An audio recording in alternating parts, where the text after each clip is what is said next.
My advice to anyone wanting to start a game is just to start creating.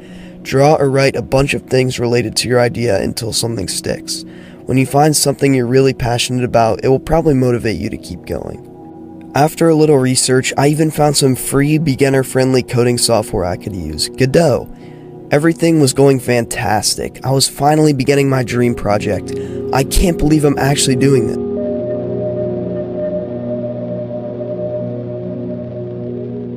Yeah, I have no idea how to code. At first, I could pretty much just use Godot's pre-given codes for simpler things like player movement. I managed to put the player in my game, but at that point, I got stuck. I asked my uncle for some help with my game because his job is coding for a genuine weed company website, I'm not making this up, and he helped me with some of my player code. At this point, the game was actually starting to take shape. The player could explore Limbo and even talk to Aristotle. I forgot that the early versions of his face in this cutscene were kinda terrifying.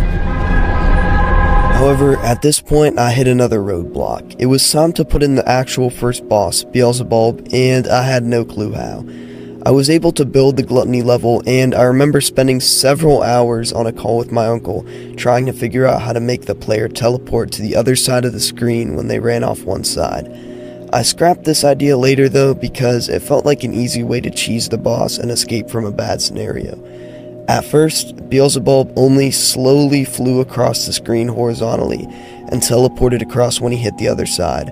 I remember being so happy when even this small thing worked. There was one incident where I didn't name a sprite sheet for Beelzebub, just left it image.png, and when I imported it to Godot, it replaced every tile in Gluttony with that sprite sheet texture, because the tile map was also just named image.png. Make sure you rename all your assets, guys. After several months of working, I finally finished up the Beelzebub boss fight. It's pretty simple. I might work more on it eventually, but it works for an early game boss fight. The worst part of the code was definitely the minion summon move that Beelzebub can do. It kept completely breaking everything. But after a lot of help from my friends, I made it work.